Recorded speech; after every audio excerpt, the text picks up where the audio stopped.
यह वीडियो केवल दर्शकों को शिक्षित करने के लिए बनाया गया है, न कि कोई गैर कानूनी या अवैध क्रियाकलापों को दिखाने या सिखाने के लिए। हम अपने चैनल पर कोई भी ऐसी क्रियाकलापों को बढ़ावा नहीं देते हैं जिससे किसी व्यक्ति विशेष, संस्था, संघ या समुदाय को शारीरिक, मानसिक या धन संपत्ति का नुकसान हो। अतः दर्शकों से निवेदन है कि आप लोग वीडियो के किसी भी भाग का गलत तरीके से इस्तेमाल न करें। धन्यवाद। आज का वीडियो है HMP वायरस के ऊपर, यानी ह्यूमन मेटान्यूमो वायरस के ऊपर में। ये वायरस क्या है, ये इतना तेजी से क्यों फैल रहा है, क्या इससे नुकसान है? कुछ लोग इसका कंपैरिजन कोरोना से कर रहे हैं। क्या ये कोरोना का जैसा खतरनाक है? क्या फिर से ये महामारी जो होता है फिर से फैलेगा, या फिर से लॉकडाउन लगने वाला है? ये चाइना ने दिया। सारा क्वेश्चन के आंसर इस वीडियो में देता हूँ।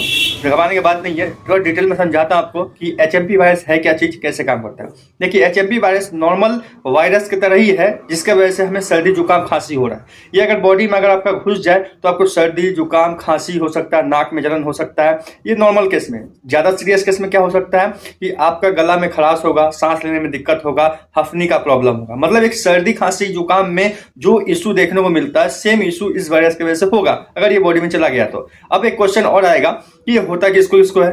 जिसका इम्यून सिस्टम सबसे कमजोर है। जैसे कोरोना के केस में क्या था, इम्यून सिस्टम कमजोर था, सेम इसी भी केस में इम्यून सिस्टम जिसका कमजोर है उसको ये हो सकता है, बच्चा को हो सकता है, बूढ़ा को हो सकता है। जवान लोग को लगभग कम ही होगा। जो मजदूर लेवल का है, जो हार्ड वर्कआउट करते हैं, इसका परफॉर्मेंस बॉडी का बहुत बढ़िया है, इम्यून सिस्टम स्ट्रांग है, उसको ये नहीं होगा।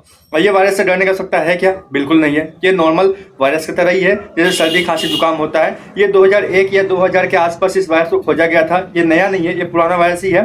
फिलहाल अभी चीन में महामारी कर रहा है, लेकिन बहुत ज्यादा नहीं है। उसका तोड़ है, उसके पास इलाज है। लेकिन इस बात ध्यान रखिएगा, इसके लिए कोई स्पेसिफिक इलाज नहीं है। जैसे मैं बोलूँ बुखार हो गया तो पैरासीटामोल खा लेंगे तो ठीक हो जाएगा, लेकिन इस वायरस को मारने के लिए स्पेसिफिक कोई दवाई अभी नहीं है।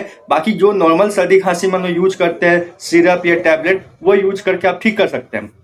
अगर आपको ये वायरस लग जाए, सर्दी खांसी जुकाम जैसा हो रहा है, तो जरूरी नहीं कि वही वायरस की वजह से हो रहा है। दूसरा वायरस भी बहुत सारे होते हैं जिसके वजह से सर्दी खांसी जुकाम होता है। आपको अगर जांचना है कि ये वायरस है कि नहीं, तो आपको लैब टेस्ट करवाना पड़ेगा, ब्लड टेस्ट करवाना पड़ेगा, ठीक है। लेकिन आपको इतना पैसा खर्च करने की आवश्यकता नहीं है। बाई चांस ये वायरस भी अगर बॉडी में आपके आ गया है तो आप घर में भी इलाज कर सकते हैं नेचुरल करके। जैसे आप अदरक का हो गया रस पीना, तुलसी का रस पीना, हनी और गोल मिर्च का पाउडर या फॉर्म में, लिक्विड फॉर्म में बना करके पी लेना, ये नेचुरल इलाज है। तुलसी, हनी, अदरक और साथ में हमारा जो कच्चा हल्दी होता है वो खा लेना, ये सब नेचुरल इलाज है, इस वायरस को रोक सकता है, राइट। इसमें पॉसिबिलिटी है। और इस कंडीशन में जब आपको वायरस लग जाए तो आपको पानी ज्यादा पीना है, इस तरह ध्यान रखिएगा। ज्यादा लिक्विड पीजिएगा तो बॉडी ऑटोमेटिक इसको आस्ते आस्ते बाहर निकालने लगता है, ठीक है। अगर नाक जाम हो जाए, सर्दी खांसी इसके वजह से हो रहा है, ज्यादा दिक्कत हो रहा है, सांस लेने में कठिनाई हो रहा है, तो आप मेडिसिन लीजिए। नॉर्मल जो दवा मिलता है ओवर द काउंटर जो मेडिसिन हम लेते हैं, पैरासीटामोल हो गया, लिवोसिट्रिजिन हो गया, एंटीबायोटिक्स हो गया, ये सब लेकर के आप अपना काम चला सकते हैं। एक क्वेश्चन और, क्या कोरोना के जैसा इसको कंपेयर कर सकते हैं? बिल्कुल नहीं। कोरोना तो जानलेवा था, उसका कोई इलाज नहीं था, वो खतरनाक लेवल का था।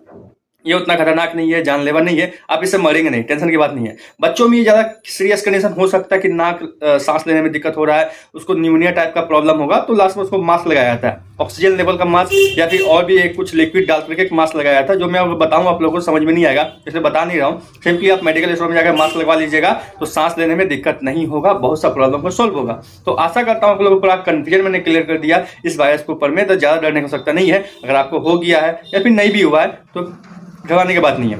एक क्वेश्चन और, इससे कैसे हो सकता है? देखिए, अगर एक आदमी को ये वायरस अटैक किया हुआ है, बॉडी में है, तो दूसरा वायरस को दूसरा बॉडी में जा सकता है। कैसे आ सकता है? या खांसने पे, या फिर छींकने पे, या उस व्यक्ति के हाथ में, बॉडी में कहीं वो वायरस लगा हुआ है, वो आपको छुएगा तो आपके बॉडी के अंदर भी चला जाएगा, ये चांसेस है। या फिर वो कोई चीज को छुआ था और आप भी छू दिए हैं तो आपके बॉडी में भी जा सकता है, इस बात ध्यान रखिएगा। तो कोई मेटल्स में हो सकता है, कोई भी सरफेस में हो सकता है, ये दिक्कत की नहीं है। तो आपको बचना किससे? जब भी खांसना है, छींकना है, तो मुंह में नाक रख के, राइट, थोड़ा लोगों से थोड़ा दूरी बनाए रखिए, ज्यादा टच मत करिए। अपने सबसे इंपॉर्टेंट चीज होता है कि बॉडी में आपका वायरस है तो यहाँ से शरीर के अंदर पहुंचने में उसको टाइम लगेगा, लेकिन आप खुद से नाक में, मुंह में, जीभ में, आंख में टच करेंगे तो ये सब रास्ता है, कान में टच करेंगे तो रास्ता है जो आपके बॉडी के अंदर प्रवेश कर जाएगा। तो अपने बॉडी को जितना कम हो सके टच करना है। अगर वायरस है भी तो कोई दिक्कत नहीं है। खाने से पहले आप अपने अच्छा से हैंड वॉश करिए, साबुन से धोइए और बॉडी को साफ सुथरा रखिए। और अपने आप को स्ट्रांग बनाए रखने के लिए क्या करना पड़ेगा? विटामिन सी लेना पड़ेगा। विटामिन ई मतलब मल्टी विटामिन टाइप का कोई